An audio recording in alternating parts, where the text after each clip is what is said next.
Petit Chaperon Rouge vivait dans une ville animée. C'était une ville pleine de vie où les gens se pressaient dans les rues, les voitures klaxonnaient et les lumières des gratte-ciel illuminaient le ciel nocturne. La ville ne dormait jamais et chaque coin de rue avait quelque chose de nouveau à offrir. Il y avait des gratte-ciel et des parcs avec des jeux. Les parcs étaient des oasis de verdure au milieu de la jungle urbaine, où les enfants jouaient joyeusement et les adultes se détendaient après une longue journée de travail. Les rires des enfants résonnaient entre les bâtiments, apportant une touche de douceur à l'agitation de la ville. Elle adorait faire du skateboard avec ses amis. Chaque après-midi, après l'école, elle retrouvait ses amis au parc. Ensemble, ils passaient des heures à perfectionner leur figure, à rire et à partager des moments inoubliables. Le skateboard était plus qu'un simple passe-temps pour elle. C'était une passion, une façon de s'exprimer et de se sentir libre. Un jour, sa maman lui demanda d'apporter des cookies à sa grand-mère. Sa mère avait passé la matinée à préparer ces délicieux cookies, et l'odeur sucrée emplissait la maison. Petit Chaperon Rouge savait que sa grand-mère adorait ses cookies, et elle était ravie de pouvoir lui faire plaisir. La maison de grand-mère était de l'autre côté d'un grand parc boisé. Ce parc était différent des autres. Il était plus sauvage, avec des sentiers sinueux et des arbres centenaires. C'était un endroit magique, où chaque promenade était une aventure. J'enfile mon sweat à capuche rouge préféré, celui que ma grand-mère m'a offert pour mon anniversaire. Il est doux et confortable, et il me rappelle toujours les moments passés avec elle. Je prends mon skateboard et le panier de cookies, et c'est parti. Je suis excitée à l'idée de cette petite aventure, et je me sens prête à affronter le monde. Avant de partir, sa maman lui fit un bisou. C'était un geste tendre et réconfortant qui lui donnait la force de partir avec confiance. N'oublie pas, reste sur le chemin principal. Sa mère lui rappela toujours de rester sur le chemin principal, car elle savait que le parc pouvait être trompeur avec ses nombreux sentiers. Petit Chaperon Rouge, sur son skateboard, un panier à la main, se dirigeait vers le parc. Le vent soufflait doucement dans ses cheveux et elle se sentait libre et heureuse, saluant sa mère devant leur maison moderne. Elle savait que cette journée serait spéciale et elle était impatiente de voir sa grand-mère et de lui apporter les délicieux cookies. Petit Chaperon Rouge s'élança sur son skateboard. Elle sifflait en traversant le parc. Soudain, son téléphone vibra. C'était un message de sa maman. « Coucou ma puce, reste bien sur le chemin principal. On ne sait jamais qui on peut rencontrer dans le parc. Bisous. » Petit Chaperon Rouge sourit. Sa maman était toujours un peu trop prudente. Elle rangea son téléphone et continua son chemin. Le soleil brillait à travers les arbres. Petit Chaperon Rouge commençait à avoir chaud. Elle remarqua un petit chemin qui traversait les bois. Il avait l'air beaucoup plus court que le chemin principal. « Ce serait bien plus rapide par là, pensa-t-elle.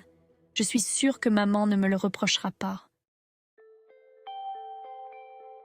Alors qu'elle s'engageait sur le petit chemin, Petit Chaperon Rouge rencontra un loup. Elle ne s'attendait pas à croiser quelqu'un dans cette partie isolée de la forêt, surtout pas un loup. Il portait des lunettes de soleil et écoutait de la musique sur son téléphone. Le loup semblait très moderne et décontracté, ce qui surprit Petit Chaperon Rouge. « Salut, petite !» dit-il avec un sourire amical, agitant la main comme s'ils étaient de vieux amis. « Où est-ce que tu vas comme ça ?» demanda le loup en enlevant ses écouteurs. Il semblait vraiment intéressé par sa réponse, ce qui l'a mis un peu mal à l'aise. « Je vais voir ma grand-mère, » répondit Petit Chaperon Rouge. « Elle est malade. Elle espérait que le loup comprendrait l'urgence de sa visite. »« Oh non, c'est dommage, » dit le loup. Il semblait sincèrement désolé pour elle, mais il y avait quelque chose dans son regard qui la rendait méfiante. « Tu sais, il y a un raccourci par là-bas. » Il pointa du doigt un sentier étroit qui serpentait à travers les arbres. « Tu arriveras beaucoup plus vite. » Le loup insista, ajoutant que le chemin était sûr et qu'elle gagnerait beaucoup de temps. Petit Chaperon Rouge hésita, mais la pensée de sa grand-mère malade la poussa à considérer la suggestion du loup. Elle le remercia poliment et se dirigea vers le raccourci sans se douter des intentions réelles du loup. Le loup, satisfait, remit ses écouteurs et continua à marcher, un sourire mystérieux sur les lèvres.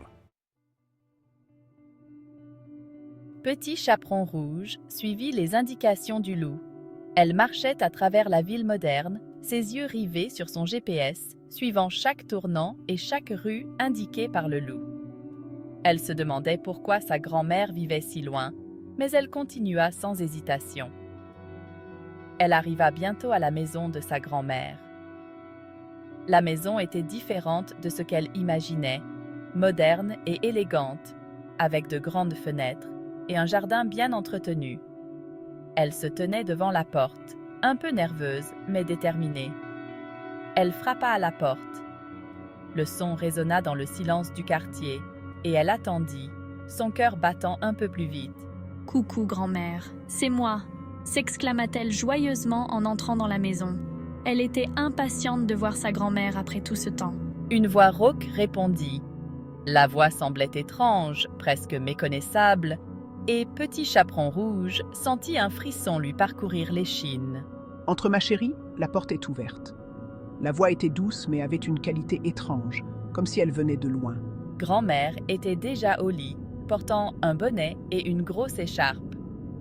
Elle semblait fatiguée, ses yeux à peine visibles sous le bord du bonnet. Son visage était à moitié caché par un masque de sommeil.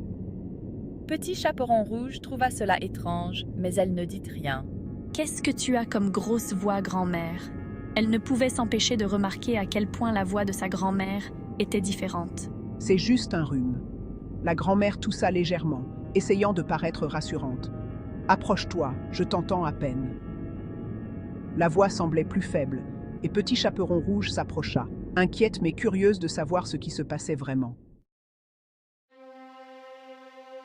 Petit Chaperon Rouge s'approcha du lit. « Et tes yeux, grand-mère, ils sont tout rouges. » « C'est à cause de la lumière bleue de mon téléphone. J'ai regardé des vidéos toute la journée. »« Et tes mains, grand-mère, elles sont toutes poilues. » Soudain, la porte s'ouvrit avec fracas. La vraie grand-mère se tenait là, l'air furieuse. Elle avait son téléphone à la main. « C'est qui a utilisé mon application de suivi GPS ?» Le loup prit peur et s'enfuit par la fenêtre. Petit Chaperon Rouge était confuse. « Ce n'était pas grand-mère ?» Non, ma chérie. C'était un loup très malin. Heureusement, j'ai pu le suivre grâce à ton téléphone. Petit Chaperon Rouge réalisa son erreur. Elle aurait dû écouter sa maman et rester sur le chemin principal. Petit Chaperon Rouge promit de toujours écouter sa maman. Elle avait appris une leçon importante ce jour-là. « Et toi, as-tu déjà eu envie de désobéir à tes parents? Dis-le-nous dans les commentaires. » Reviens vite pour d'autres aventures palpitantes. N'oublie pas de t'abonner pour ne rien manquer.